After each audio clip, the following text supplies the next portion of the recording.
All right, hi 4B. I'm sorry that I couldn't be in class, but thank you so much for watching this video to get the information that you need. You're the best. We're going to start on page 73 and do a little bit of practice of what we did before spring break, and then we just have a little bit of notes for today. So if you'll grab page 73, and you'll need 77 later, 73 and 77. So starting on page 73, this goes back to what we talked about before spring break. So remember, we talked about things when we were writing our exponential equations. We talked about there being things that are factors and things that are a rate. So remember that our rates were our percentages, was a good indication that something was a rate. So go ahead and identify on 1 through 6. You'll put a circle for the problems that are giving you a factor and a triangle for the problems that are giving you a rate. So just take a second, maybe pause the video so you have time to think about it, and then we'll come back and look at what we circled and what we put a triangle on. Okay, so hopefully you paused this video and you just tried to identify them on your own. Your paper should look something like this. 1, 2, and 4 are a rate. Obviously, you can see it's talking about a percentage increase or decrease. And then 3, 5, and 6 talk about 1/3, doubling, and tripling. So those would be our factors. So I'm going to go over one example from each of them, and then I'll have you try the other ones on your own. So let's just look at number 1 for if we're going to look at a rate problem. So remember, our equation is y equals a times b to the x power, where a was that initial value or that starting value, and then b was the factor. So when we're talking about a factor, we just use that number for b. When we were talking about a rate, remember we had to use 1 plus r if we were talking about exponential growth, and 1 minus r if we were talking about exponential decay. So we had to turn our percentage, we had to turn the percentage into a decimal, and then use one of these equations to turn that decimal into a factor. So looking at our first problem, the population of a small town was 3,600 people. The population increases by 4% annually. So we know that our A value, our initial value, is 3,600. Right, we start with 3,600 people. Then our rate right now is 4%. So we need to turn that into a decimal, and then turn that decimal and that rate into a factor. So 4%, right? Remember, we moved the decimal place 2 to the left, so that would be 0.04 as a decimal. And then in order to turn it into a rate, we have to know, is it an exponential growth or decay problem? So since it says it increases by 4%, that means we're looking at exponential growth. So we would do 1 plus 0.04, which would give me a 1.04 b value. So my equation is y equals 3,600 times 1.04 to the x value, where x represents, since it's annually, x would represent the number of years. So then if it's asking me to find what the population will be in 9 years, we make x equal 9. So I have y equals 36 times 1.04 to the 9th power. And so we're going to need a calculator because 1.04 would be a hard decimal to do. So even in just a basic calculator or your phone, I can type 36 and then 1.04 to the 9th power. And it tells me I have 5,123.922. So now remember, because we're talking about people, we would want to round this to the nearest whole number. So since this is 0.9, we will change this to 5,124, right? We round up because of the 0.9 people. Okay, so if you wanted to pause this video and finish the rate problems, just so you consistently do the same one every time, you could go ahead and do that. But I'm going to move on to number 3 and do our factor problem. So remember, our factor, we don't have to do as much work because we already know what that B value is. So looking at number 3, it says you buy a new iPhone XR for $800. Each year the phone is worth 1/3 as much as it was the year before. So our A value, right, our initial value is this $800. And then if it's worth 1/3, that would be our B value. So when we write this exponential function, we have y equals 800 times 1/3 to the x power. And then if it wants, x represents the years, since we're talking about years. So if it wants to know how much the phone will be worth in 2 years, we make x equal 2.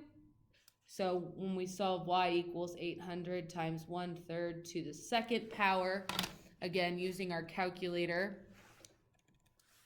So I would do 800 times 1 divided by 3. So to make a fraction, we can just do division. Just make sure you put it in parentheses. So it's only dividing the 1 divided by 3, and then to the second power. And I get $88.8888 repeating. So when we round that, and we're talking about money, we can round that to $88.89. Okay, so go ahead and pause the video and finish the last 4 problems. I'm going to pause and then I will show you the answers right after. So pause right now, do these next 4 problems, and then unpause to see what the answers are.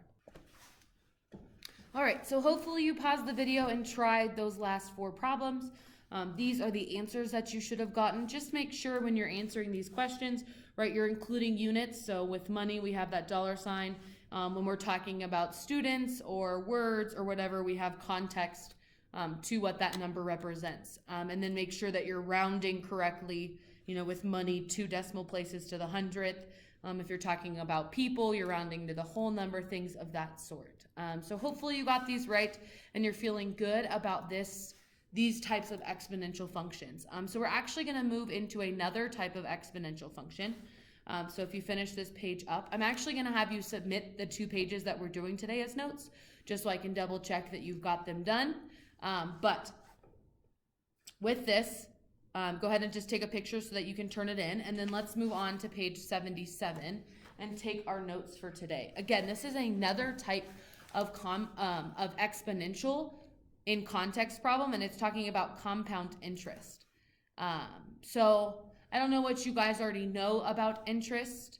Some important things about interest are you pay interest on credit cards if you're not paying the minimum amount every month. And the interest is really high on credit cards. So if you're not paying the minimum balance, you can be paying upwards of 16% interest. You pay interest on anytime you take out a loan, you're paying interest on your loan. So anytime you're borrowing money from somebody, you're paying interest on it for however long you're borrowing it for until you've paid it all off. But you also get interest in savings accounts or in investing your money into places. So by allowing the bank to hold on to your money in a savings account, they'll give you some interest for it. Usually bank accounts don't have huge interest rates, but if you get into things like stocks and investing your money, there can be places where you are getting a good interest rate.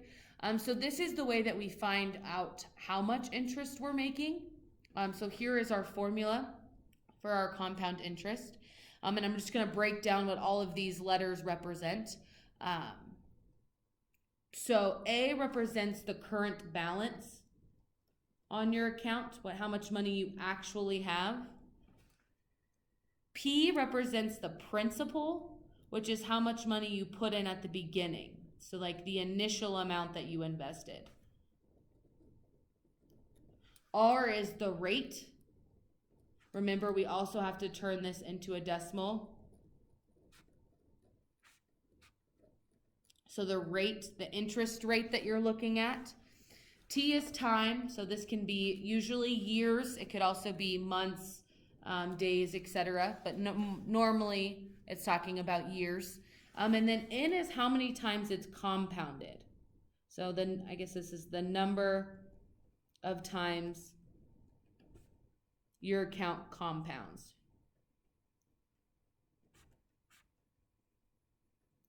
So there are some specific N values that we use. So if it says that it's compounded annually, that would mean N equals 1. Biannually means N equals 2. Monthly means N equals 12 because there are 12 months in a year. Weekly, there are 52 weeks in a year. Daily, there are 365. We're just going to assume it's not a leap year, but there are 365 days in a year. Oh, and I forgot one. Sorry. Quarterly is just like there are 4 quarters in a dollar, there are 4 quarters in a year. So these are our typical N values that we're going to want to know. And it just depends on how many times it says it compounds. And so what compounding is it's paying you your interest. So if you only compound annually, that means it's only giving you your interest payment once a year. If it compounds biannually, that means at 2 points in the year does it put the interest amount into your account. Monthly would mean every month it's adding that interest amount into your account. So the more it compounds, the more money that you are getting in interest. So let's look at some problems and how we can use our formula to help us solve. So it says you have $500 that you deposit into account that pays an APR of 3.5% interest compounded monthly. Write an equation to model the amount of money in your account. So here you deposited $500, so that's the initial amount that you're starting with. So that's your P value. Your rate, your APR is 3.5%. APR stands for annual percentage rate. So that's just the fancy word of saying what this rate is. So remember, we have to turn that into a decimal. So 2 decimal places to the left. So it'd be 0.035 is our rate. And then it's compounded monthly. So that means N equals 12. So to write our equation right now, we don't know A and we don't know T. So we're just going to use those variables when we write out our equation. So you would have A equals 500 times 1 plus 0.035 divided by 12 T power, right? Because it's N and T multiplied together up here. So since we know N is 12, and then we're just writing T since we don't know that value yet. So then we can actually solve that when it asks how much money we will have in our account after 10 years. That would mean T equals 10. So then I'm solving this equation to make T 10. So A equals 500 times 1 plus 0.035 divided by 12, and then 12 times 10, which we know 12 times 10 is 120. So if you have your big calculator, you can just kind of type all of this into your big calculator at once. If you only have your phone or a smaller calculator, I'll kind of show you the pieces that I do it in, just so that you're not having to remember decimals. There's kind of an order you can follow to make sure that you're carrying as much over as possible. So if you have your phone, you're going to want to start with this inside information in here. You'll want to divide first. So you'll do 0.035 divided by 12 and then add 1 to that. So that's the value inside your decimal. Now I want to raise it to this 120 power. So what I'll do, if you have your calculator, you'll hit this XY button. So if I do this and then I hit 120, that just raised my decimal to the 120th power. So now that I have this piece solved, then I would multiply that by 500. And that tells me that after 10 years, I would have $709.17. So that's not you adding any money to this account. If you put $500 into account that had an interest rate of 3.5 compounded monthly, you would make this extra $209 just by letting it sit in this account. Now, if you added money to it yourself, that would obviously increase the amount that you would have in the account after. So then let's look at number 2, again, just to practice using this equation. You have $750 in an account that pays 3.75% APR interest compounded quarterly. Write in the exponential equation to model the amount of money in your account. So again, your $750 is your principal, how much you're putting into the account.